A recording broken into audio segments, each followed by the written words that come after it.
Bueno, jóvenes, mientras se incorporan los demás compañeros, vamos a tratar de la clase y creo que al final no se vayan hasta buenas tardes, ¿vale? Hasta que no demos nosotros, Jessy, buenas tardes. No Buenas demos, tardes, licenciado. buenas tardes, que no demos los lineamientos, Jimena, buenas tardes, del trabajo de investigación, güey. Buenas tardes, licenciado. Buenas tardes, compañeros. Buenas tardes, Marlon, Ronaldo. Buenas tardes, licenciado. Buenas tardes, Arno. Buenas tardes, Lic. Buenas tardes. Bueno, bueno, vamos a estar utilizando el código, por favor. Vamos a continuar con lo de los sindicatos. Después vamos a conocer las entidades paralelas al sindicalismo. Artículo 214 del Código de Trabajo. Son actividades de los sindicatos: celebrar contratos colectivos de trabajo, pactos colectivos de condiciones de trabajo y otros convenios de aplicación general para los trabajadores de la empresa. Las celebraciones de dichas actividades corresponden con exclusividad a los sindicatos, salvo lo expresado por artículo 374, 375 y 376 del Código de Trabajo. Entonces, quedemos claros. En Guatemala, los únicos que pueden celebrar contratos colectivos de trabajo y pactos colectivos de trabajo son los sindicatos. Convenios también no pueden ser los trabajadores colegiados. Lo que sí está claro en el 214 es que los trabajadores del arreglo directo, que habla del 374 en adelante, no tiene absolutamente nada que ver con los sindicatos. Esta es una unión de trabajadores que van a dirimir sus controversias, sus problemas con el patrono en forma directa o bien con amigables componedores. Pero nunca existe la potestad o la facultad de acudir a un tribunal de trabajo y previsión social. Existe aviso que se da a la Inspección General del Trabajo, precisamente para evitar represalias cuando se forman los comités permanentes o comités ad hoc, o del arreglo del acta que se levante, hacerlo llegar a la Inspección General del Trabajo.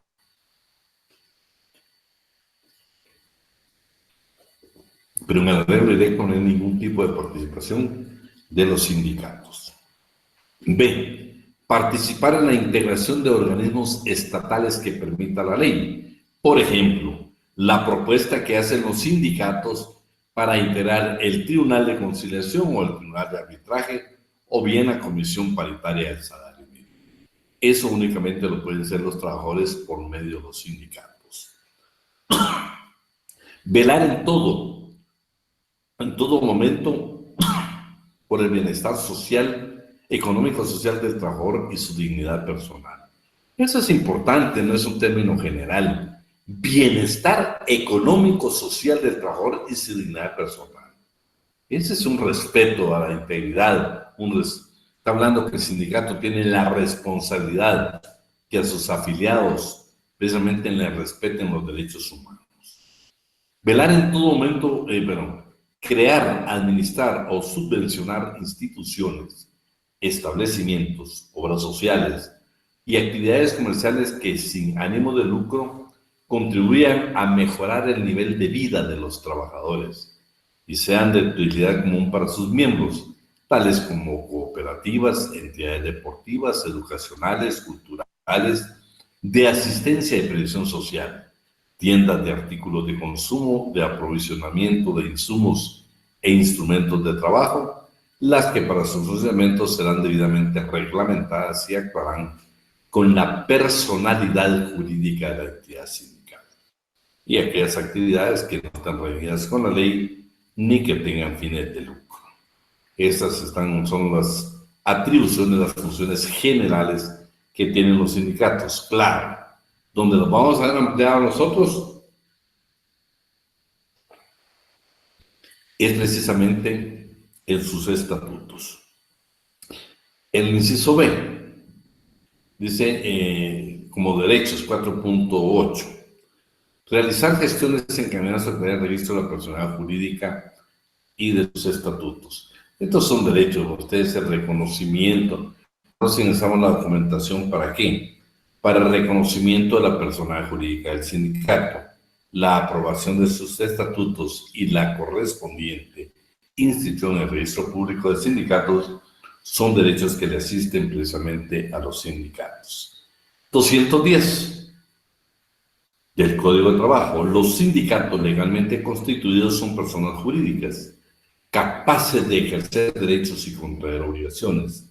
Están exentos de cubrir toda clase de impuestos fiscales y municipales que puedan pesar sobre sus bienes inmuebles, rentas o ingresos de cualquier clase. Los sindicatos pueden utilizar las ventajas. Aquí habla de su personería, pero por favor corrija su código. Es personalidad, es de la personalidad jurídica, ¿oye? Porque personería es la representación. Lo déjenme ver, no, alguien que pensé que está bien universal, pero no. Bueno.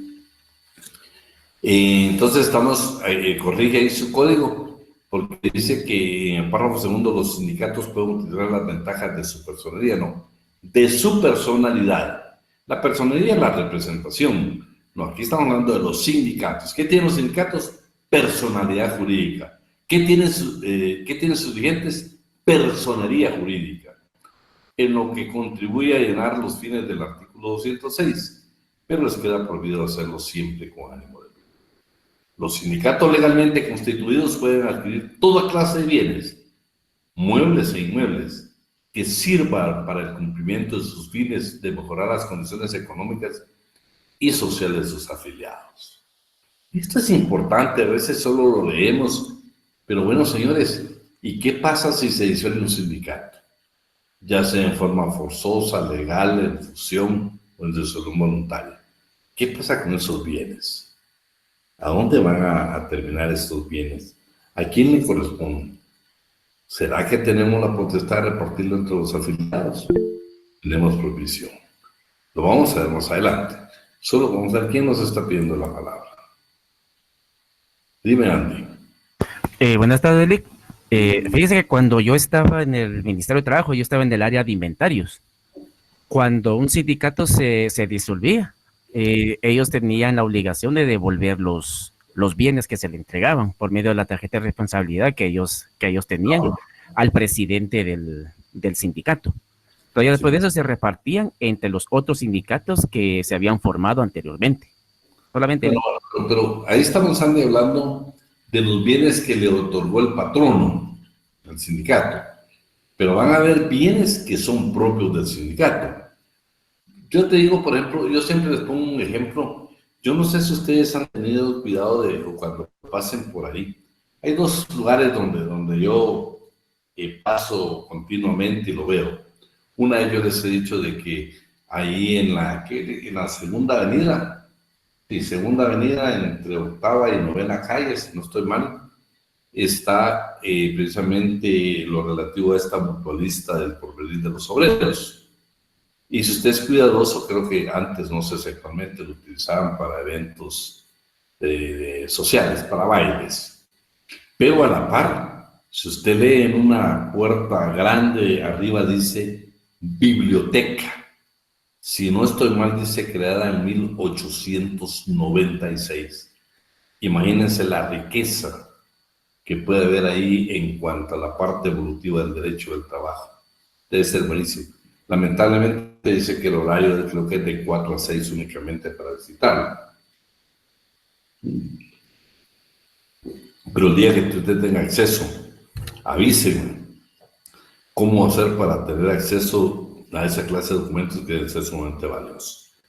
Y la otra es, cuando usted pasa, déjeme ver, 14 calle, no, 16 calle, sí, creo que es 16, sí, 16 calle, 15, 16 calle, entre Novena Avenida y 10ª Avenida. Ahí va a encontrar usted una casa que, por cierto, estuvo por años abandonada, actualmente está remodelada, y es la sede, o sea, una propiedad que le corresponde a el Sindicato de Trabajadores Ferrocarrileros, el famoso SAM. Claro, y ahora pues ha cambiado, pero el SAM sabe de que Fue uno de los primeros sindicatos en Guatemala de ferrocarrileros, con una gran trayectoria precisamente en actividad sindical. Luego dice este artículo, para regresar al artículo, las cuotas ordinarias y extraordinarias del trabajador que el trabajador afiliado debe pagar a la obligación de acuerdo al inciso I del artículo 61 de este código serán consideradas gastos deducibles del impuesto sobre la renta. Pregunta de examen, ¿no? Segurísimo. Asimismo, los trabajadores de personas individuales o jurídicas podrán deducir del impuesto sobre la renta todas las donaciones, en efectivo o en especie que hagan a los sindicatos, federaciones o confederaciones de trabajadores legalmente constituidas en el país. Vamos al siguiente punto, las obligaciones. Esto es importante, porque aquí hay obligaciones que pueden producir la disolución de un sindicato. Artículo 225 del Código de Trabajo.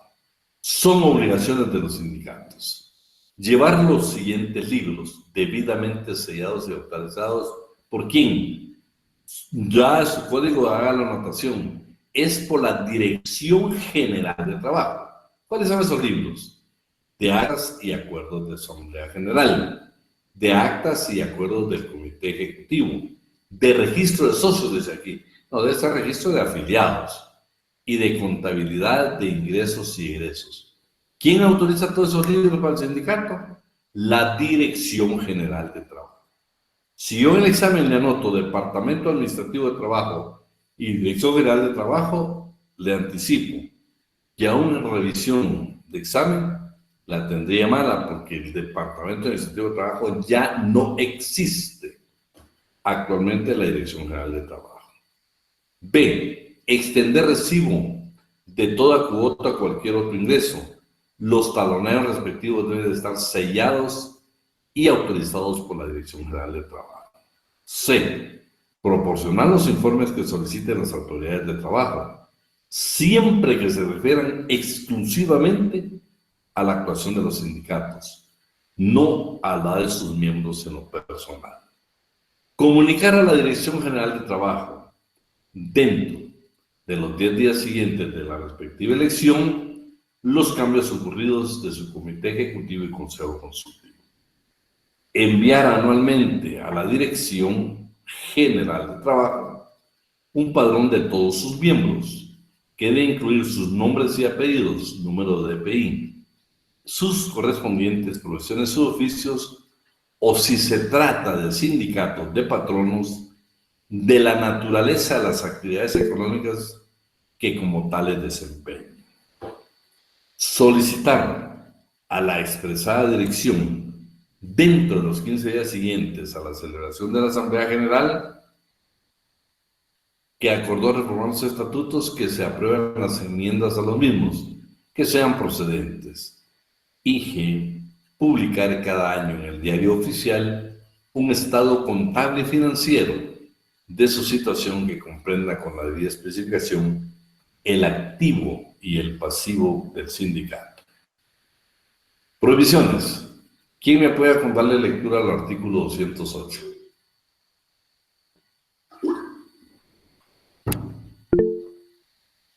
Por favor. Ok, artículo 208. Código de Trabajo.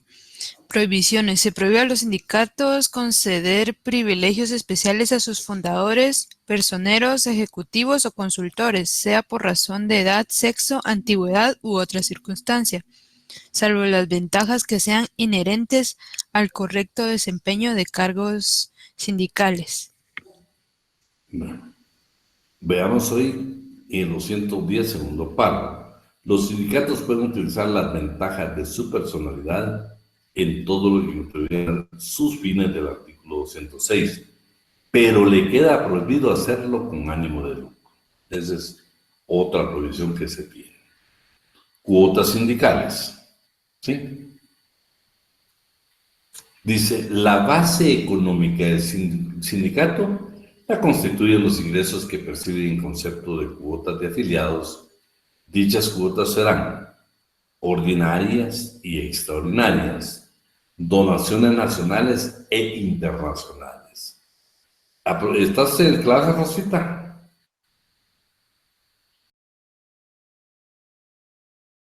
No, bueno. Me interesa que quedáramos con esto porque en todos los estatutos ustedes van a encontrar qué porcentaje deben de pagarse.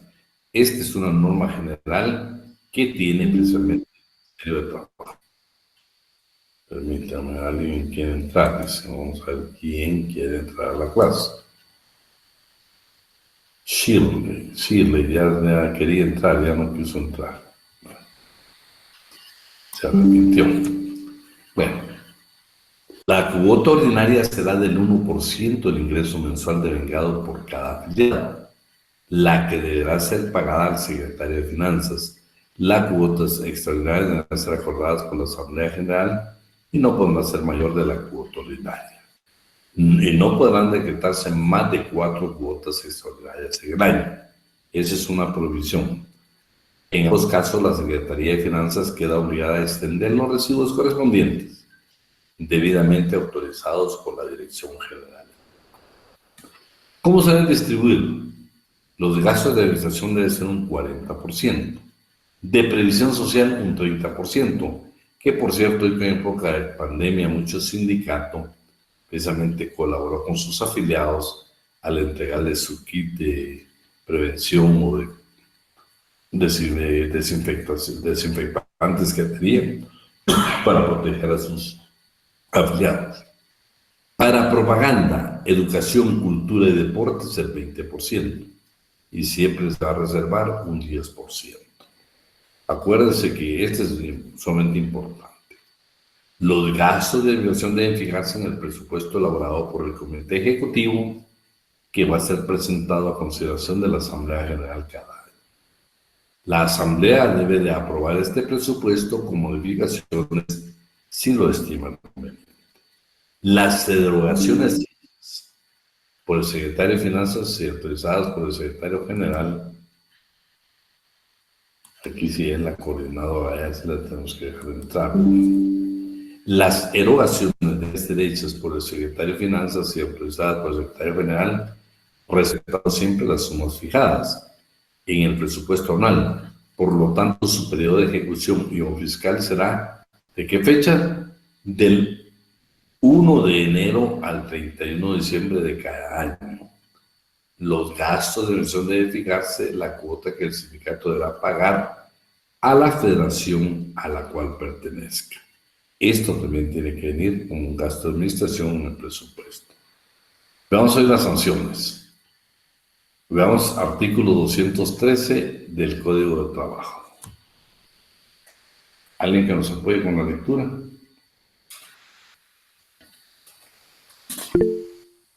Por favor.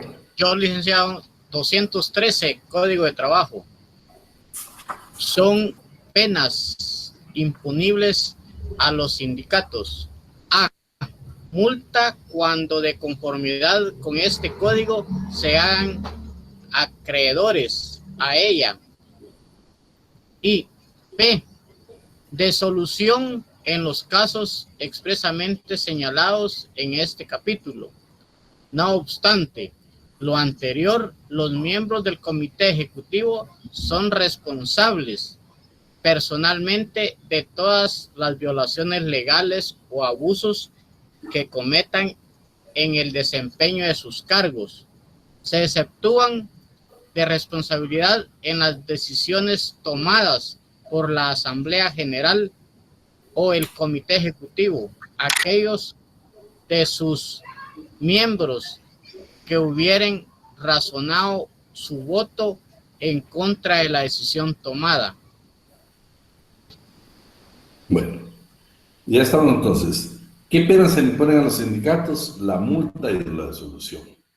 Ahora vemos la disolución. Su clasificación o junta liquidadora de sus efectos, por supuesto. La primera puede ser forzosa, la segunda legal, la tercera voluntaria y la cuarta una fusión. Claro, se disuelve un sindicato obligado que no junta liquidadora. ¿Quién lo nombra y quiénes son? Eso lo vamos a ver. ¿Qué efectos produce? Exactamente lo que Andy nos estaba explicando. Claro, en este caso pues viene del Ministerio de Trabajo, que el Ministerio se lo había otorgado. No, pero hay muchos bienes que ellos adquieren con las cuotas solidarias o extraordinarias que le proporcionan sus afiliados. En ese caso vamos a ver a quién le corresponde. Primero, son clave los estatutos hoy, pero bueno, vamos a ver en su oportunidad. Segundo, vamos a ver, y esa es una pregunta muy bonita para un examen. Entonces vamos a la clasificación artículo 226. A instancia del Ministerio de Trabajo y Previsión Social, los tribunales de trabajo y previsión social deben declarar disueltos a los sindicatos a quienes se les pruebe en juicio. ¿Qué se les va a probar en juicio? 3 aspectos generales para la disolución forzosa: que se ponen al servicio de intereses extranjeros contrarios a los de Guatemala. Estas normas sí tenían algo ideológico. Que inician o fomentan luchas religiosas o raciales. No se puede permitir que un sindicato se dedique a luchas religiosas o raciales. Es motivo para que el Ministerio de Trabajo y Previsión Social solicite a un juzgado de trabajo y previsión social su disolución. Que mantienen actividades antagónicas al régimen democrático que establece la Constitución. Ustedes ven, son aspectos de tipo político. Que obedecen a consignas de carácter internacional contrarias a dicho régimen o que en alguna otra forma violen la disposición del artículo 206. Que les ordena concretar sus actividades al fomento y protección de sus intereses económicos y sociales comunes de sus miembros. Es una norma muy general, pero esto puede provocar una disolución forzosa. B. Que ejerzan el comercio o la industria con ánimo de lucro o que la utilicen directamente o por medio de otra persona los beneficios de su personalidad jurídica.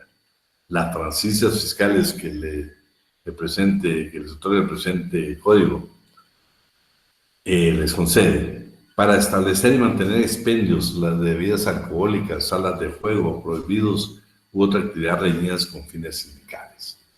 Ese es otro motivo, pero no puede haber un sindicato, por supuesto, que hacer el comercio o la industria con ánimo de lucro, ni mucho menos que se utilice la personalidad jurídica para beneficios personales o tener franquicias.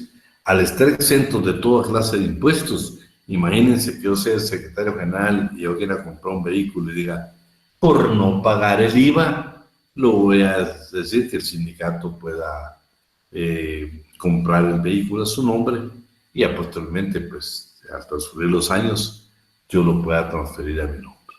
Eso está totalmente prohibido y si lo hacemos los dirigentes sindicales, provocamos la disolución forzosa del mismo. Que usan de violencia manifiesta sobre otras personas, que usan de violencia manifiesta sobre otras personas para obligarlas a ingresar a ellos o para impedirles su legítimo trabajo, o que fomenten actos delictuosos contra las personas o propiedades, o que maliciosamente suministren datos falsos a las autoridades de trabajo.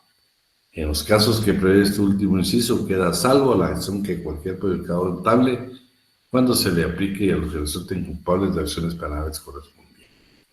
Pero si se da cuenta la disolución forzosa, fíjense que esta la solicita solo el Ministerio de Trabajo y Previsión Social. ¿Y quién lo otorga? Un juzgado o tribunal de trabajo y previsión social. Veamos hoy la legal. Este es diferente. Vea lo que dice.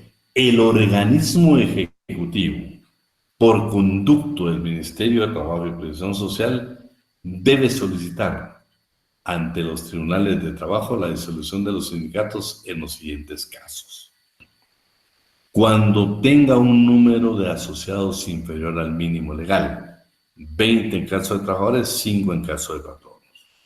Cuando no cumpla con alguna de las obligaciones que permiten el artículo 225. Tenemos todas las obligaciones que aquello, las cuotas y todo lo demás. Cuando no se ajusten a los dispuestos del inciso 6 del 223. Yo creo que aquí nos está hablando, veámoslo, el inciso C Veamos el 25 primero, ¿sí? Para que nos quede bien claro el artículo. Aquí está. Llevar los siguientes libros. Si no se llevan los siguientes libros, es motivo para suspensión. Si no se extienden recibos, es motivo para la disolución legal. Si no se proporcionan los informes que soliciten las autoridades de trabajo, también es motivo para la disolución legal. Si no comunicamos dentro de los 15 días siguientes el cambio de los miembros del Comité Ejecutivo Consultivo, también es motivo para la disolución. Si no enviamos anualmente a la Dirección General de Trabajo un padrón de todos los miembros, ese es otro motivo para la disolución legal. Bueno, si no publicamos en el diario oficial nuestro estado contable y financiero, ese es otro motivo para la acción legal. Esas son las provisiones contenidas en el 225. Pero en el 223, el inciso C habla. El número de sus miembros no puede exceder de 9 ni ser menor de 3. Si infringimos esa norma, es motivo que el organismo ejecutivo, por medio del Ministerio de Trabajo, pida la disolución legal. Y por último es el inciso I. El inciso I se refiere, está obligado a rendir a la Asamblea General por lo menos cada 6 meses cuenta completa y justificada de la administración de los fondos y remitir copia del respectivo informe firmada por todos los miembros a la Dirección General de Trabajo, así como los documentos o comprobantes que lo acompañen. Igualmente se deben de transcribir a esa dirección la resolución que dicte la Asamblea General sobre la rendición de cuentas. Todo lo de rendición de cuentas es motivo también para la disolución legal. Pero vean qué interesante. Siempre hay un trámite administrativo antes de que se dé la disolución legal. En todos estos casos, es necesario que la Inspección General de Trabajo les formule previamente un apercibimiento escrito y les conceda 15 días para subsanar lo solicitado. Tienen 15 días para poderlo hacer. Veamos hoy precisamente la disolución voluntaria. ¿Quién me apoya con lectura al artículo 228 del Código de Trabajo? Dolic. No. Artículo 228. Los sindicatos pueden acordar su disolución cuando así lo resuelvan las 2/3 partes del total de sus miembros.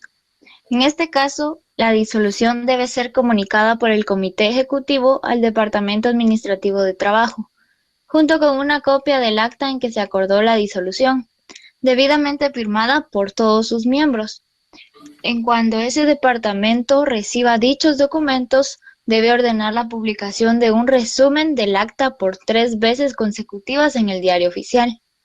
Y si después de 15 días, contados a partir de la aparición del último aviso, no surge oposición o reclamación, debe proceder sin más trámite a hacer la cancelación respectiva. Bueno, y aquí le van a ser aplicables el 228 y 229. Pero finalmente esto, la disolución voluntaria. Tenemos otra mayoría calificada también para disolver un sindicato. ¿En qué la tuvimos? Cuando queremos expulsar a un miembro de un sindicato. Cuando tenemos que hacer modificación de los estatutos. Cuando vamos a remover a algún miembro del comité o algunos miembros del Comité Ejecutivo Consejo Consultivo. En esos 3 casos y en este 4º caso, se requiere mayoría calificada a las 2/3 partes. Veamos hoy la fusión, que sería la última. Ya tenemos la forzosa, la legal, la voluntaria. Por esta fusión, porque desaparecen y deben cumplirse nuevamente con el 217 y 218. ¿Quién me apoya con el 232? 232, Código de Trabajo. 2 o más sindicatos de la misma naturaleza pueden funcionarse para formar uno solo, en cuyo caso se debe proceder de conformidad con los artículos 216, párrafo segundo, 217 y 218 Si la fusión se declara procedente al acuerdo respectivo, debe ordenar la cancelación de las inscripciones de los sindicatos fusionados y de sus correspondientes personalidades jurídicas. Mientras eso no ocurra, los sindicatos de que se trate conservarán dichas personalidades y pueden dejar sin efecto el convenio de fusión. Bueno, el 216, segundo párrafo, ya no existe, sería solo el 216, que es donde dice 20 trabajadores y 5 patronos. El 217 se refiere a la facultad de iniciar actividades, y el 218, que es el procedimiento, ¿para qué? Para el reconocimiento de la persona jurídica, aprobación de estatutos y también para el registro del sindicato. Bueno, ya tenemos los 4 casos en que desaparecen: forzosa, legal, voluntaria y la fusión. ¿Pero qué efectos tiene? Bueno, hay que nombrar una junta liquidadora. Artículo 229 del Código de Trabajo. En todo caso de disolución, corresponde a Dirección General de Trabajo nombrar una junta liquidadora, integrada por el inspector de trabajo y 2 personas honorables, escogidas entre patronos o trabajadores según sea el caso. O sea, tienen que ser 2 representantes de patronos o trabajadores según sea el sindicato, si es de patronos o de trabajadores. Pero lo interesante aquí es de que hay un inspector. ¿Y quién nombra esta junta liquidadora? No es la Asamblea General del Sindicato, es la Dirección General de Trabajo. Dicha junta liquidadora debe actuar como mandataria del sindicato. Esto es interesante. ¿Quién es la única entidad que puede actuar como mandataria de un sindicato disuelto? Es exactamente la junta liquidadora. Y debe seguir para llegar su cometido el procedimiento que indiquen los estatutos, los cuales pueden autorizar a la Dirección General de Trabajo o que indique, en estos casos, al que crea conveniente o ordenar que se aplique lo que establecen las leyes comunes en lo que sea posible. Primero tendrá que decirse en los estatutos cómo va a actuar la junta liquidadora. Fíjate que estoy recibiendo clases. Y si no, lo vamos a hacer a través de la ley. Está bueno, temprano, hermano, no hay pena. La ley del servicio civil. Bueno. Efectos de la disolución. Ya tenemos la junta liquidadora, pero como nos están ya disolviendo, ¿qué efectos va a tener cuando un sindicato se disuelve? Veamos quién nos apoya ahí con el artículo 231.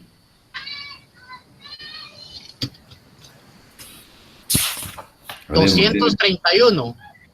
Código de Trabajo. El activo y pasivo de los sindicatos disueltos se debe aplicar en la forma que determine los estatutos y a falta de disposición expresa debe pasar a la federación a que pertenezca si el sindicato no está federado.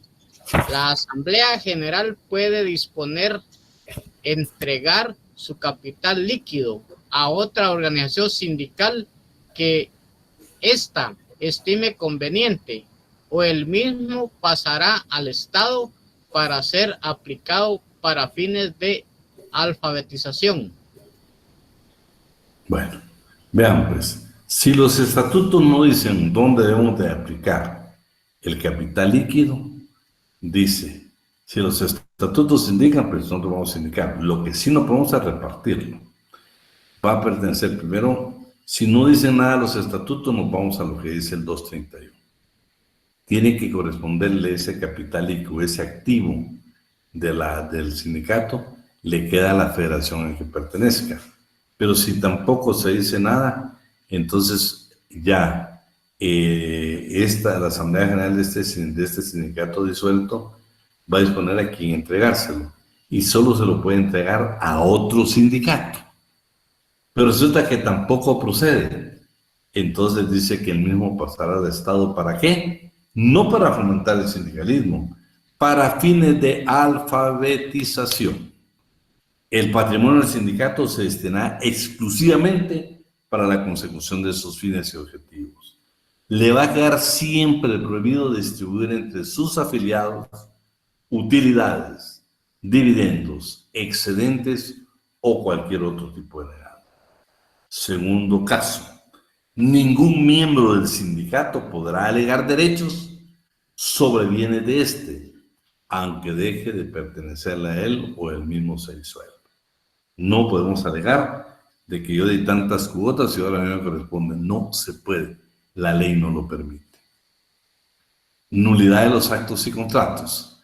Alguien que nos pudiera apoyar con el 230.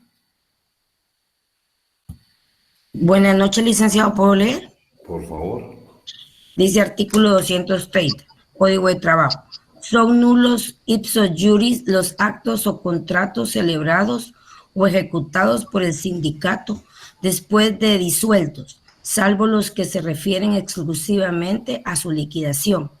Es entendido que aún después de disuelto un sindicato, reputa existente en lo que afecte únicamente a su liquidación. Bueno, una vez disuelto el sindicato, lo único que procede es la disolución. Y claro, puede tener algún tipo de actividad, pero únicamente relativo a la liquidación. O sea, queda existente, una vez esté disuelto, se va a considerar existente mientras dure la ejecución y nada más los efectos que produzca. Todos los actos y contratos que quieran celebrar, que eran atribuciones del sindicato según los estatutos o según la ley, se declaran nulos de pleno derecho. Revisión de la contabilidad. En cualquier momento, 5 o más trabajadores sindicalizados pueden exigir que se practique una revisión a la contabilidad de su respectivo sindicato. Artículo 234 del Código de Trabajo. Pero ya hemos hablado de esto. ¿Qué pasa si existe inactividad del sindicato? Entonces la ley permite que 10 o más afiliados puedan hacer esa convocatoria, elegir un nuevo comité ejecutivo y consejo consultivo, y estos van a quedar encargados para dirigir la Asamblea General y hacer todo trámite necesario. Veamos ahí, en este mismo artículo está la federación y la confederación. Vean, el día de ayer y hoy, precisamente un sindicato, los del Ministerio de Salud, están haciendo medidas de hecho y creo que están apoyados, no sé si es por la federación o confederación a la que pertenecen. Lo interesante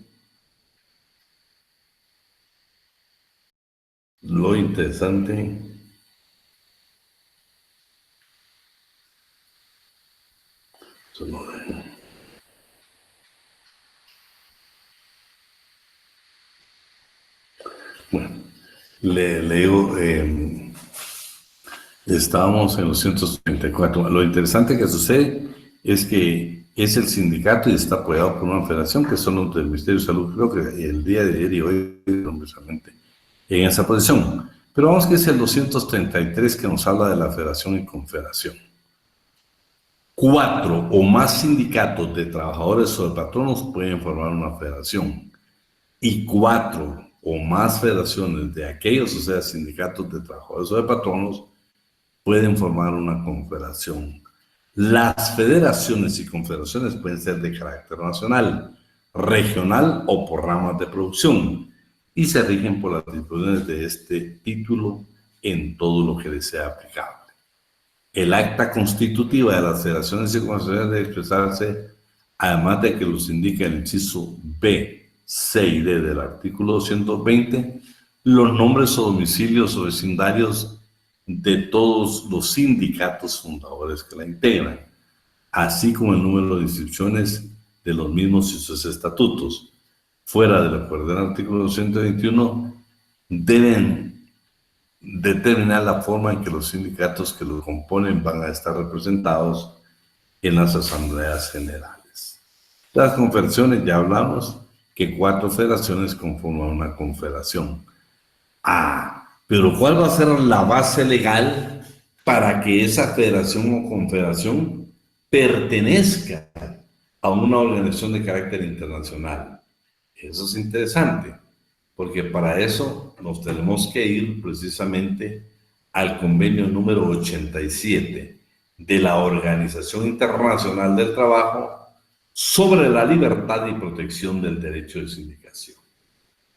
Ahí dice o establece lo siguiente: las organizaciones de trabajadores y de empleadores tienen derecho de constituir federaciones y confederaciones, así como la de afiliarse a las mismas. Y toda organización, o sea, todo sindicato, toda federación o confederación tiene derecho a afiliarse a organizaciones internacionales de trabajadores o de patronos. Pregunta examen: ¿cuál es la base legal para que una federación, una confederación o un sindicato puedan pertenecer a una organización internacional de trabajadores? Está en el artículo 5, convenio 87 de la Organización Internacional del Trabajo sobre la libertad sindical y la protección de sindicación. Hasta ahí va bien. Algunas preguntas que les voy a hacer para que no se me duerman, ¿sí? Vamos pues con algunas preguntas, ¿sí? Vamos a preguntar ahí, bueno, para que usted conteste en términos generales. Vamos a ver, ¿cuántos patronos se requieren para formar un sindicato de patronos? 5. Muy bien, Génesis. Vamos con otra.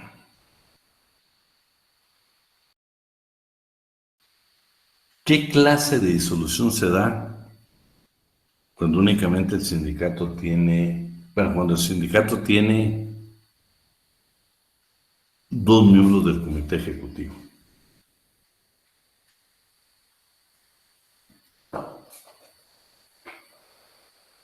¿Sería la voluntaria, licenciado? La voluntaria, acordate que es una mayoría calificada, bueno, de las 2/3 partes. Decimos disolver el sindicato. ¿Cuál sería aquella donde... Lean, porque estamos repasando un poquito el examen. Decime, Marcela Guadalupe Delgado. Buenas tardes, nos está saludando. Dulce, la legal. Muy bien, Dulce. Es la legal. También María de Los Ángeles. Es la legal. Veamos, pues. ¿Cuántos trabajadores podemos exigir revisar la contabilidad de un sindicato?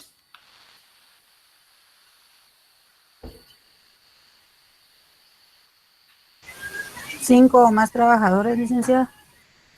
Muy bien, Ana Patricia. Veamos otra pregunta.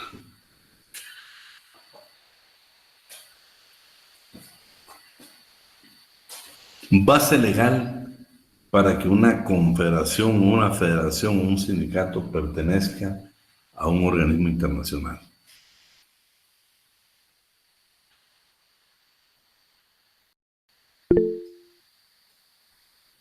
Muy bien.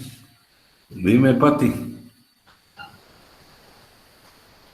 Artículo Es la que 5, acaba de decir, perdón, si ya lo dijo Jeremías, eso es lo que acaba de decir. Muy bien, Jeremías, se te adelantó. Bueno, veamos otra por ahí, pues, ¿sí?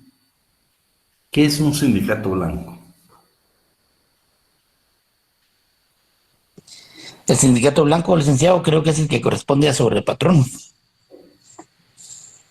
No, el sindicato blanco, en palabras más sencillas, creado por el patrono, pero formado por trabajadores. Pero él lo creó, es de él, a él le pertenece, a él le van a obedecer sus dirigentes. ¿Sí? Bueno, vean, hoy vamos a ver un tema muy bonito, ¿eh? Yo quiero que no vayamos a confundir este tema con los sindicatos. Vea cómo se llama. Organismos paralelos a la genuina organización profesional. Este es extraído de la tesis Las Asociaciones Solidaristas, una solución a la armonía de la administración de personal, de la autora Flor de María Sosa Mendoza, para fines académicos. El solidarismo, origen, Concepto, clasificación. Está la solidaridad en la teología, en la moral, en lo antropológico, en lo sociológico, en lo jurídico y en lo económico. Tiene principios, tiene elementos, tiene características, hay empresas del solidarismo. Está el dumping que va precisamente contra, que es la parte social del sindicalismo, contraria al sindicalismo. Tenemos un caso que fue discutido, presentado por la Confederación de Trabajadores de Costa Rica en un organismo internacional ante la Organización Internacional del Trabajo, que habían sido desplazados y pidiendo que nunca se reconociera a las entidades solidaristas como representantes de los trabajadores. ¿Por qué? Porque es creación del patrono. No representa intereses de la clase trabajadora. Y es más, en sus postulados hablan de empresa, no hablan de trabajadores. Vean qué influencia tienen en los tratados de libre comercio. Las asociaciones solidaristas son un enfoque latinoamericano de la teoría Z. Interesantísimo eso, ¿eh? Pues vayamos al origen, ¿sí? Vamos a ver, pues. Rosita, ¿estás por ahí, Rosita?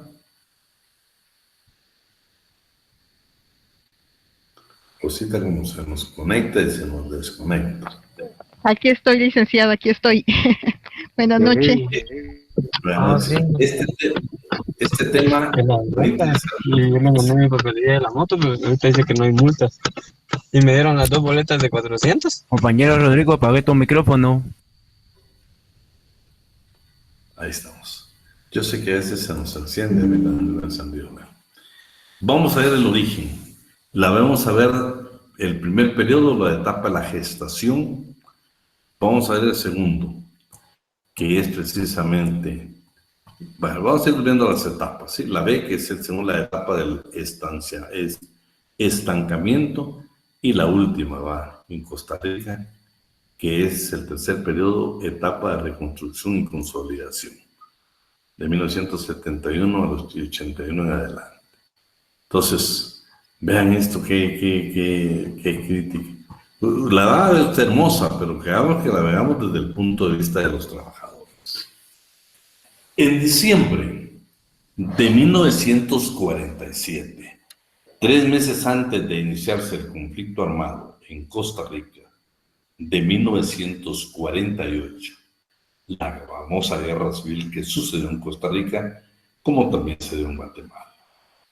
El licenciado Alberto Martín Chavarría, reconocido político y abogado costarricense, formula una invitación pública al pueblo para que escuche la creación de la Oficina de Coordinación Económica de Costa Rica, que precisamente es la antesala al movimiento solidarista costarricense, el cual fue un organismo integrado por miembros de cámaras de agricultura, de comercio e industria, la Asociación de Banqueros de Costa Rica y, por supuesto, la Confederación Costarricense de Trabajadores, que dijo: señores, condicionamos nuestra participación. Venimos a escuchar, pero la condicionamos. Participamos con una condición. Esta última condicionó su participación en el proyecto solo si se confirmaban las sanas intenciones del mismo en el sentido de respetar los derechos básicos adquiridos por la clase trabajadora. Tuvo la valentía, precisamente, esta confederación, de que, señores, este movimiento no lo vemos muy bien, pero queremos participar porque habla de combatir la pobreza de una sola vez en Costa Rica. Queremos escuchar el proyecto, pero queremos que se respeten nuestros derechos. Si no, nos negamos a participar en ella. Es en medio de esa agitación social efervescente donde este abogado intenta por primera vez introducir su proyecto, cuya excitativa comprendía un llamado para patronos y trabajadores se unieran mediante un sistema solidario para atacar los problemas sociales y económicos. Señores, dijo, patronos y trabajadores deben de unirse con el único fin, como costarricenses, que a través de un sistema solidario podamos atacar los problemas sociales y económicos que afectan a toda la nación. Producto de la crisis del país en la década de los 40, dentro del pensamiento de este abogado, de este escritor, de este personaje, apuntaba que la única forma de liberar a Costa Rica de la pobreza radicaba en la capacidad de su trabajo y de la producción del pueblo, lo cual en ese momento no era posible, dada la beligerancia de la lucha de clases que impedía con sus métodos el desarrollo del país, al fomentar la defensa separada de intereses de patronos y trabajadores. Por supuesto, estamos ante un conflicto que se dio en todos los países de América Latina y Costa Rica no fue la excepción, donde el proletariado estaba tratando de controlar el país y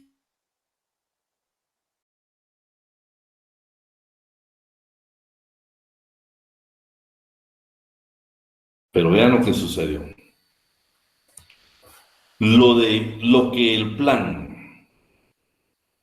de este abogado, que también se conoce como Movimiento Solidarista Costarricense, proponía era una colocación eficiente del obrero y el patrono para aumentar la producción, donde el segundo debería comprender la necesidad de repartir equitativamente el producto de su esfuerzo solidario en la empresa. Por lo tanto, el tratadista, el autor decía, para que la justicia social pueda tener efectivamente práctica, se requiere la prosperidad económica. Los obreros, la iniciativa, las garantías sociales. Entonces sabemos que los obreros van a luchar por las garantías sociales. Ahora nosotros debemos de establecer qué le corresponde a la iniciativa patronal, al patrón, las garantías económicas. ¿Y cómo lo vamos a hacer? Uno quiere garantías sociales y otra quiere garantías económicas. Entonces dice, busquemos el equilibrio y lograremos la justicia social para todos. Interesante su discurso. Este proyecto de la Oficina de Coordinación Económica, creada como una oficina asesora de las empresas a nivel económico, es concebido más bien como un proyecto en busca de unas normas para organizar a la clase trabajadora y al sector productivo.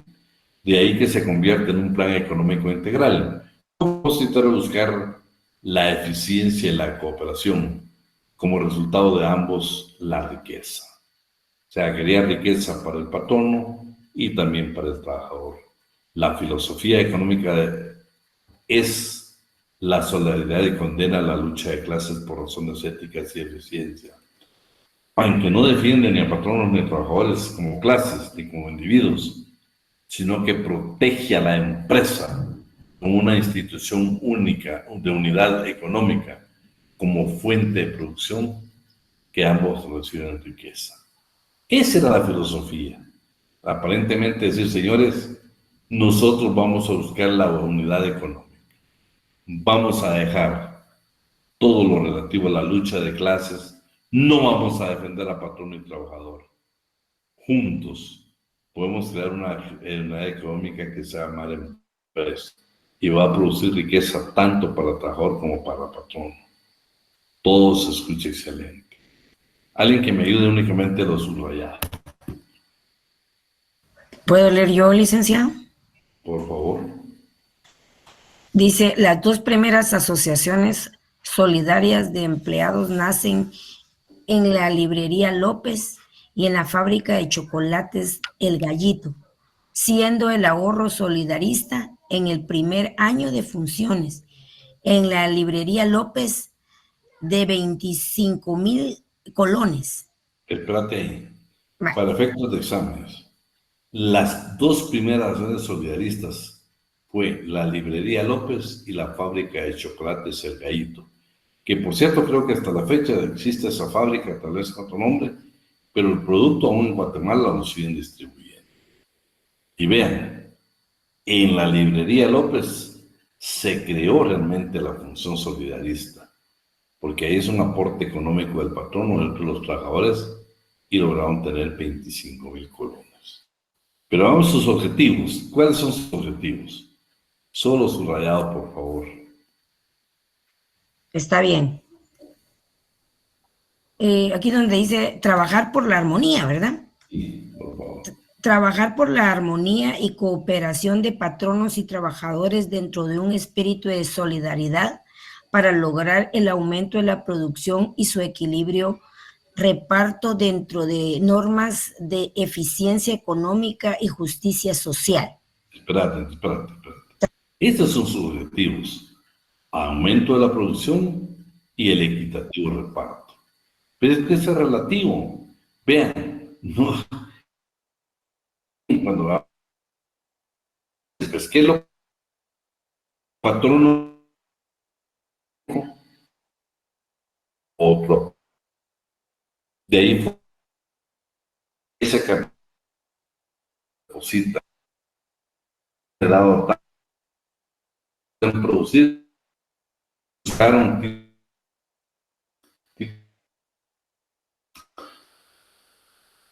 interés.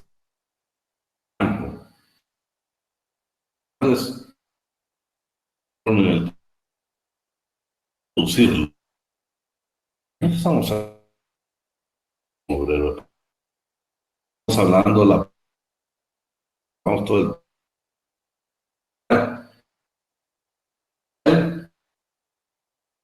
que realmente movimiento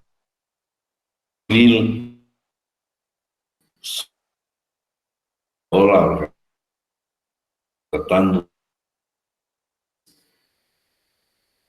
de guerra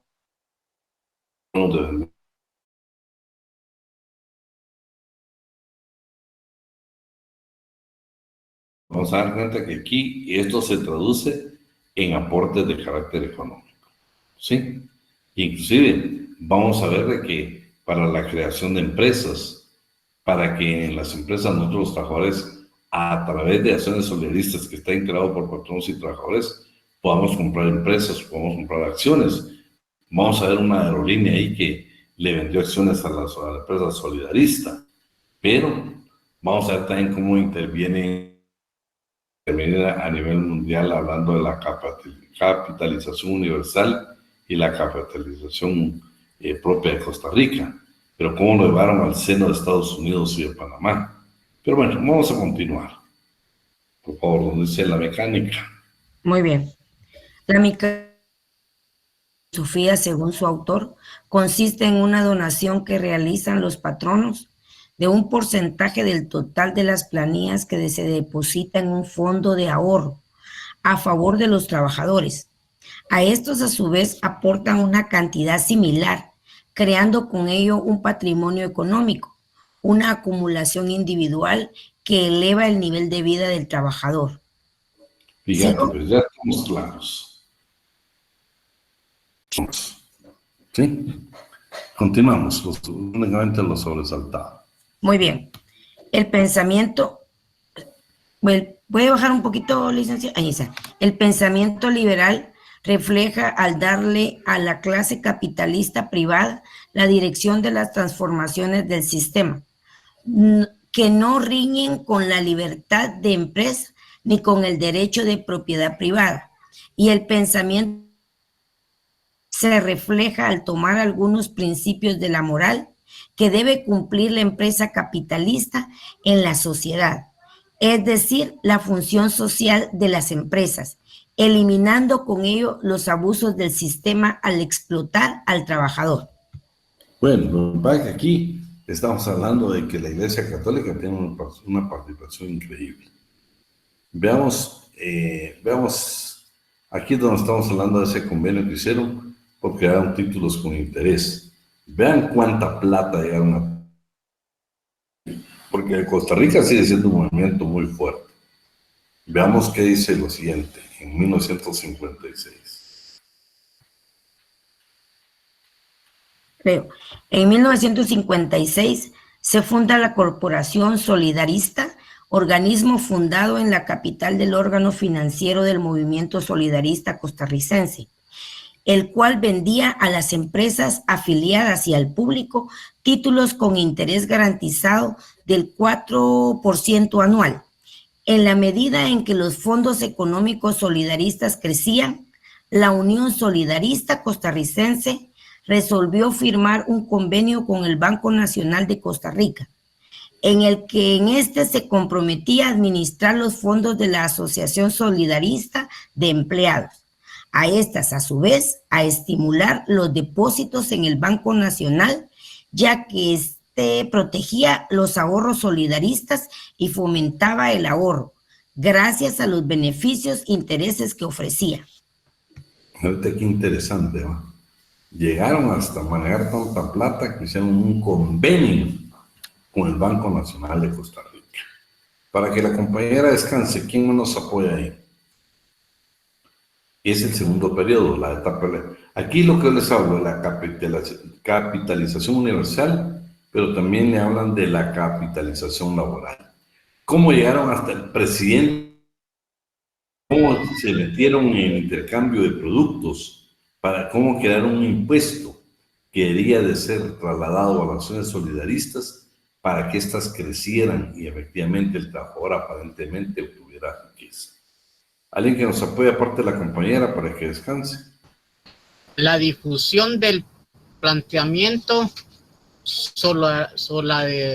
solidarista fuera de las fronteras nacionales. Las gestiones se realizan directamente ante el doctor Arturo Morales Carrión, secretario auxiliar adjunto del Estado para Asuntos Interamericanos, ante el propio presidente de los Estados Unidos, John F. Kennedy, por intermedio del Costa Rica, señor Mario Echandi Jiménez, y ante el subsecretario de Estado, señor Chester Bowles, todos funcionarios de alto rango de los gobiernos de Estados Unidos y Costa Rica, planeaban que el ahorro solidarista era solo una de las fases para alcanzar el desarrollo de la sociedad solidarista y que había que luchar por alcanzar la justicia social por la vía de una cuota de capitalización mayor a favor de la clase trabajadora, no solo de Costa Rica, sino de todo el mundo. De ahí su carácter universal. Esta nueva teoría económica llamada comúnmente capitalización universal pretendía incluir un nuevo impuesto al intercambio de mercancías entre naciones, especialmente entre países subdesarrollados y desarrollados, concebido como una cuota de capitalización laboral, la cual de las asociaciones solidaristas lograría un rápido enriquecimiento de los trabajadores.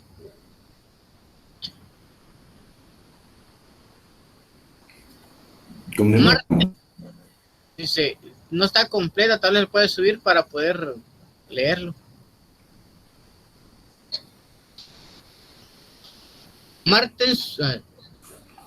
Martín sugirió al respecto el desarrollo para Costa Rica, en el cual Estados Unidos adoptaría una política de precios para los productos costarricenses de exportación, que al contener la cuota de capitalización laboral resolvería el problema de la eliminación de la elevada pobreza de los trabajadores costarricenses y serviría de antecedente práctico para el establecimiento de un sistema de capitalización universal en el mundo. Asimismo, el presidente de Costa Rica, señor Mario Echandi Jiménez, en 1962 había proclamado este principio de la capitalización universal en una reunión bilateral con Panamá a propósito de negociaciones relacionadas con el banano como un mecanismo compensatorio al deterioro de los términos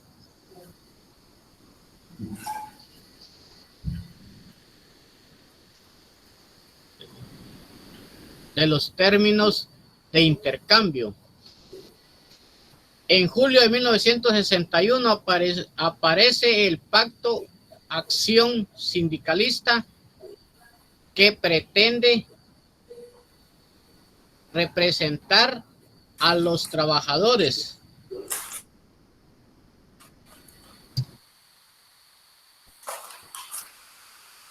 y sindicalistas. Eran necesarias asamblea pero para 1997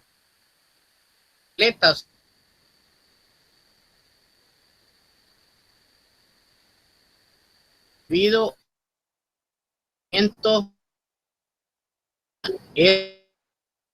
político. La idea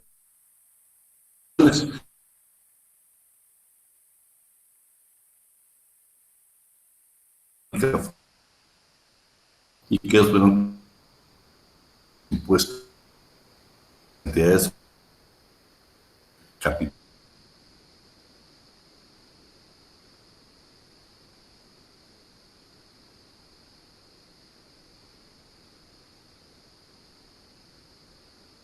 El banano ya habla capital. Hay uno de ellos político tuvieron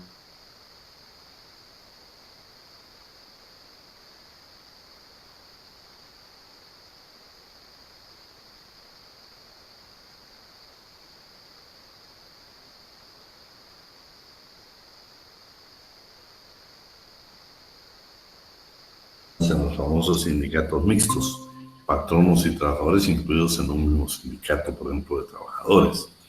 También Costa Rica no fue la excepción. Ellos participan activamente y le dan todo su apoyo al movimiento solidarista, al indicar de que han regulado los principios cristianos, que estas asociaciones buscan precisamente el bienestar a través del respeto, a través del amor al prójimo, de la búsqueda de la justicia social. Pero sigue siendo un gran apoyo de la Iglesia Católica, ¿sí? Tiene tanto crecimiento. En 1979, imagínense hace cuántos años, ya hubieron empresas de carácter internacional que crearon sus propias entidades solidaristas, como también sucede en Guatemala. Quiere decirle que en Guatemala muchas de las empresas que usted conoce, de las más grandes en este país, no tienen sindicato. Lo que tienen son asociaciones solidaristas. Pueden estar usted en internet y verificar, se va a encontrar cualquier cantidad de empresas. ¿Alguien más que nos apoyara para que descansen los compañeros? ¿Quién más nos apoya? Si quiere, licenciado. Por favor, miremos el tercer periodo, etapa de la reconstrucción y la consolidación. Es la participación de la Iglesia Católica. Donde dice lo constituye, licenciado. Sí. Lo constituye la incorporación y decisiva de un organismo de acción de la Iglesia Católica Costarricense, la Escuela Social Juan 23, la cual fue creada en el año de 1963 durante el arzobispado de Monseñor Carlos Humberto Rodríguez. Cabe señalar que aun cuando el movimiento solidarista no tiene compromisos religiosos o ideológicos, ha tomado principios de la doctrina social cristiana de la Iglesia, ya que coincide en muchísimos aspectos. Por ejemplo, el respeto a la dignidad humana, el amor al prójimo y la búsqueda de la justicia social, entre otros. ¿Continúo, licenciado? Por favor. Entre los objetivos de la Escuela Social Juan 23 están los de enseñar, defender y difundir la doctrina social de la Iglesia y coordinar, promover e impulsar la acción social católica, razón por la cual sus directos, el presbítero Claudio María Solano Cerdas, apoya la filosofía solidarista, considerándola una aplicación fiel de los principios cristianos de justicia social. A la vez que la escuela, por intermedio del movimiento solidarista, difundirá la doctrina social y los principios de solidaridad, los empresarios crearán el clima necesario para practicarla en sus respectivas empresas. Para tal fin, se funda en enero de 1972 el organismo patronal solidarista, denominado Asociación de Empresarios Pro Justicia Social y Paz, con lo cual se reorganiza la clase patronal, dispersa por los hechos de la década de los 60, quiebra de los cafetaleros. Durante los 27 años desde la constitución de la primera asociación solidarista, el movimiento creció en 601 asociaciones, lo que equivale a un 13% del total del movimiento solidarista actual. Tal crecimiento se experimentó a partir de 1979, logrando formar asociaciones solidaristas en empresas con capital extranjero, tales como United Brands, Motorola, Mandeco, División de Del Monte Products, IBM, Columbia Broadcasting System, Loable Braziers, McDonald's de Costa Rica, Coca-Cola Interamerican, Riviana Pozuelo, Firestone, Pfizer, Matsushita Electric, Hitachi, lo cual pone en evidencia que el solidarismo constituye realmente una de las más importantes alternativas de armonía en la administración de personal. Bueno, eso es lo que yo decía. Aquí está para que usted lea el solidarismo como un movimiento preempresarial. Y nos vayamos directamente ahora a lo que es Guatemala, ¿sí? Guatemala. Vamos a ver la primera etapa, si me puedes apoyar nada más con la primera etapa. La etapa donde dice Martín. Sí. Espérate un momento. Vean qué interesante. Es a través de la Cámara de Industria de Guatemala y el Ministerio de Trabajo de ese entonces que comienza este movimiento. Al extremo que les parece sumamente interesante, participan empresas como la fosforera, Carbogás, la cervecería y Novela, y todas las empresas muy reconocidas. Pero sin embargo, los meses dice, señores, no es el momento de hacer apoyos para la actividad social. Vean, aparece un empresario, un ingeniero, y dice, señores, pues yo creo que es interesante este tema, y él con 11 empleados crea la primera acción solidarista en Guatemala, que es en la empresa Carbogás. Que el pobre después fue despedido, y este dinero fue depositado precisamente en el Banco de los Trabajadores. También, cuando el coronel Enrique Peralta Zurdia asume el gobierno en 1963, simpatizaba mucho con este movimiento. Trata otra vez de darle auge a esto, pero al final ejercieron cierta presión algunos asesores y él decide ya no promover más el sindicalismo, y lo que decidió es que todo ese dinero, mejor dijo, trabajémoslo a través del Banco de los Trabajadores, y precisamente es él el que crea el Banco de los Trabajadores, que en principio quiso llenarle banco de prestaciones. Iremos a la primera etapa contigo, entonces, ¿la lees, por favor? Con mucho gusto, licenciado. Etapa de gestación 1961-1965. Se inicia el 26 de enero de 1961, cuando ingresa a Guatemala el señor Álvaro Portela Lumbreras, exsecretario general del Movimiento Solidario Costarricense, quien en febrero de ese año hizo contacto con la Cámara de Industria de Guatemala y el Ministerio de Trabajo y Previsión Social. En la Cámara de Industria se celebró una sesión de junta directiva y todos los asesores de la misma, bajo la presidencia del señor Julio Vila Bertorella, en donde dictó el señor Portela una conferencia sobre los beneficios del solidarismo a nivel empresarial y recomendaron al asesor legal de la Cámara, licenciado Julio Asensio Underlich, que dictaminara sobre el particular, dictamen que fue presentado el 19 de julio del mismo año, siendo en general favorable. Pero aún cuando en esa sesión se había acordado contratar los servicios del señor Álvaro Portela como asesor en ese campo, nunca se llevó a cabo, sin conocerse los motivos. El 3 de mayo de 1961, el gerente del Centro de Desarrollo y Productividad Industrial, ingeniero Luis Schlesinger, ayudó al señor Álvaro Portela y el movimiento solidarista por medio de una carta con la que lo presentaba a un grupo de empresarios. Y fue así que en el mismo mes de mayo obtuvo de representantes de las empresas más grandes de Guatemala, entre las que figuran Empresa Fosforera S.A., Carbogás, Enrique Novela, Cervecería Centroamericana S.A., Novela y Compañía Limitada, entre otras, un documento apoyando al movimiento solidarista y ofreciendo una ayuda. Una ayuda económica para su difusión y promoción por considerarlo un proyecto beneficioso para las buenas relaciones obrero-patronales. A pesar de que más de 200 empresas estaban de acuerdo con el sistema solidarista, no consideraron de urgencia hacer inversiones y menos efectuar gastos sociales no obligados, como el aporte patronal que éste requiere. Sin embargo, el 31 de julio de 1961, el ingeniero Carlos Enrique Molina Muñoz, gerente de la empresa Carbogás, fundó con un gran entusiasmo la primera asociación solidarista de empleados a pesar de tener solo 11 laborantes. Al año esta pequeña asociación contaba con 1.300 quetzales. Es bueno considerar lo que significaba esa cantidad de dinero hace 27 años, la cual era propiedad de los trabajadores. Y años después le informaron al señor Portela que los trabajadores de esta empresa que no tenían vivienda habían logrado construirla gracias al ahorro solidarista. Pero poco tiempo después, al cambiar de gerente en forma inconsulta y sin el debido respeto, este disolvió la asociación para depositar las cuotas patronales en el Banco de los Trabajadores. En enero de 1960... Sí, excelente lo que está solo resultado. Solo lo resaltado. Entonces súbame porque ya no veo.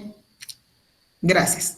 El coronel Enrique Peralta Zurdia asumió el gobierno de Guatemala en 1963 y por haber estado durante algún tiempo en Costa Rica, en la Embajada de Guatemala como agregado militar, conocía el plan Maten y simpatizaba con él, razón por la cual al asumir el gobierno, no solo no estorbó el movimiento, sino que manifestó su apoyo moral.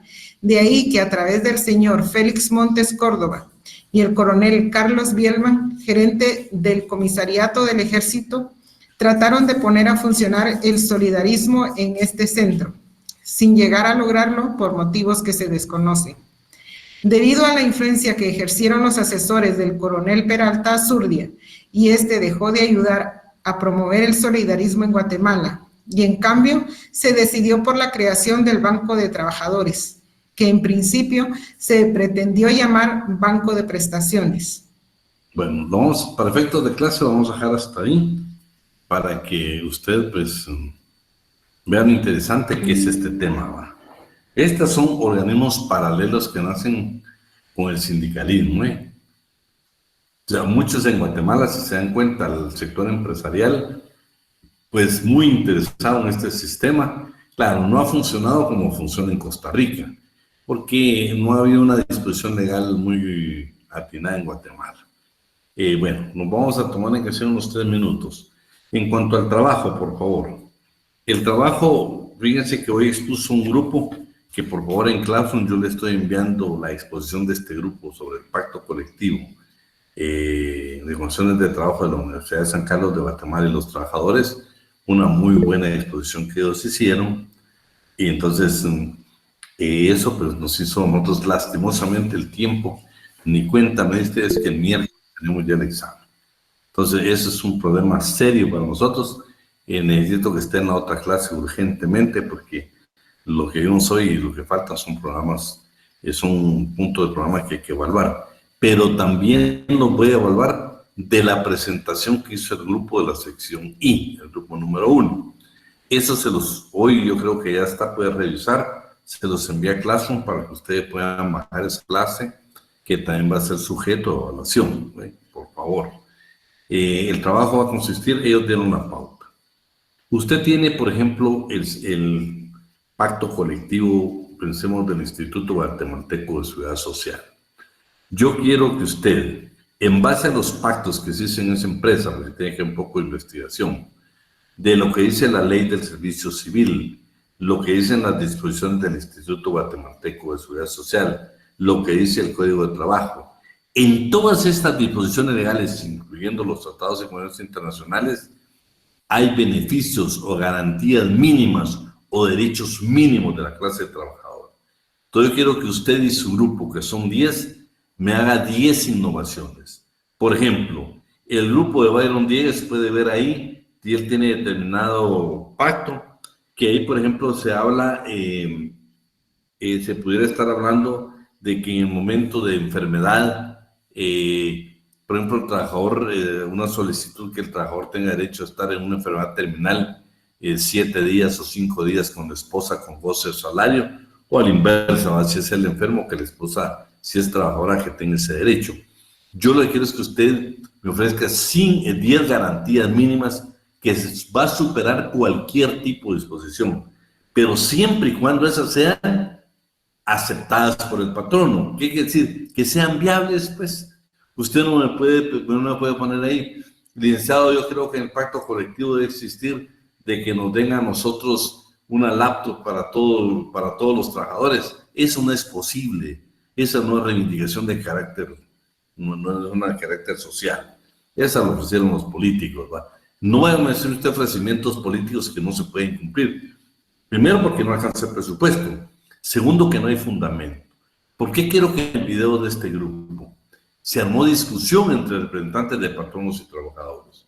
Se van a dar cuenta cómo se discuten, cómo también los patronos exigen y dicen, señores, no puede ser, no puede existir. Me gustó mucho, por ejemplo, que invitar a todos los sectores que integran el sindicato para que hagan su posición antes de hacer articulado, antes de hacer la formulación del nuevo pacto, antes de que le llegue al patrón, como todos los sectores participan. 2, claro, nosotros como trabajadores debemos de estar conscientes también que en cuando sean instituciones del Estado, nosotros podemos pedir que nos aumenten 20,000 quetzales mensuales. Señores, eso está ligado al presupuesto, entonces eso nunca se va a homologar. ¿Por qué? Porque ahora se tiene el cuidado que todos los incrementos salariales deben de estar dentro del presupuesto o deben de alcanzar a cada institución para que sea viable. Entonces, quiero que cada grupo me presente 10 innovaciones. El coordinador me va a agregar ahí el nombre y número de carnet de cada integrante, quién es el coordinador, y me va a agregar, por ejemplo, que Irma Liliana Morales hizo este aporte, o si no, pues déjelo general. Pero quiero 10 innovaciones, 10 cosas que no dice su pacto, que no dicen las disposiciones legales, que usted considera que son viables y que usted las puede presentar como trabajador, por ejemplo, del Seguro Social, para mejorar las condiciones de la clase trabajadora. Yo tomo, se lo voy a escribir, pero estoy dando los lineamientos en términos generales el día de hoy. Quiero que ingresen a Classroom para que tengan ustedes precisamente esta clase que fue formidable. Me agradó tanto al momento, yo les digo, con el licenciado Alan y con la licenciada Ruth, que son los que me apoyan en este curso, nos sentimos realizados porque esa exposición, la forma de hablar, vean el video, porque yo se los hice llegar, la forma de hablar, la forma de plantear, la forma de discutir, fue maravillosa, y sobre todo el conocimiento que ellos tenían. Lastimosamente no da tiempo para que todos lo hiciéramos igual, pero no se puede por el tiempo. Va a costar 10 puntos nada más el trabajo y 30 el examen. Rosita, un minuto. Licenciado, buenas noches compañeros. Realmente fue una experiencia muy bonita poder haber trabajado con el grupo de compañeros que se trabajó el día de hoy. Fuimos 10 integrantes del grupo, 2 exdirectivos del Sindicato de Trabajadores de la Universidad de San Carlos, STUD, el sindicato mayoritario de la Universidad de San Carlos. El lineamiento que nosotros tomamos para este trabajo fue de primero indicar qué es un pacto colectivo, qué es una negociación de un pacto colectivo, quiénes son los que pueden negociar un pacto colectivo y luego un ejemplo de la negociación entre la comisión negociadora del sindicato y las autoridades. Luego se habló sobre la denuncia del pacto colectivo y la homologación. Entonces, como le dije al licenciado, muchas gracias por la oportunidad. Nosotros más que a él le consta que nosotros le dijimos que aunque no tuviéramos puntos, nosotros desde hace un mes estuvimos preparando esta conferencia, porque creo que fue un conocimiento general que nos va a quedar para toda la vida. Y ahorita sí les puedo decir que de los 10 integrantes del grupo, cualquiera de los 10 puede estar representado como negociador de un pacto colectivo, que están capacitados y pueden hacerlo. Gracias, licenciado. Bueno, jóvenes, unas 2 preguntas nada más porque por el tiempo. Fíjese que yo no tengo grupo por razones laborales, no estaba tanto al tanto de esto, entonces me quedé sin grupo. Me gustaría que alguien ahí, de Nelson dice que no tiene grupo, me gustaría que alguien, aunque ya tengan 10, que lo pudieran incorporar para que todos tengan esta nota hoy. No sé quién pudiera apoyarnos ahí. Dime, Pati. Sí, licenciado, disculpe la pregunta, no sé si le entendí muy bien. O sea que los grupos los restantes ya no vamos a exponer, solo vamos a hacer el trabajo. Sí, solo el trabajo. Exacto, gracias, licenciado, muy amable, buenas noches. ¿Alguien que me apoye a Nelson ahí, pues, por favor? Licenciado, perdone, pero si puede anotar mi número y que me escriba, yo le voy a hablar a los compañeros que lo integren. De Nelson. Está bien, gracias. Es 5737-5733. Está bien, gracias, te escribo. Bueno, estamos. Bueno, jóvenes. Feliz noche, Lick, gracias. Un abrazo, nos vemos el día de hoy. Feliz noche.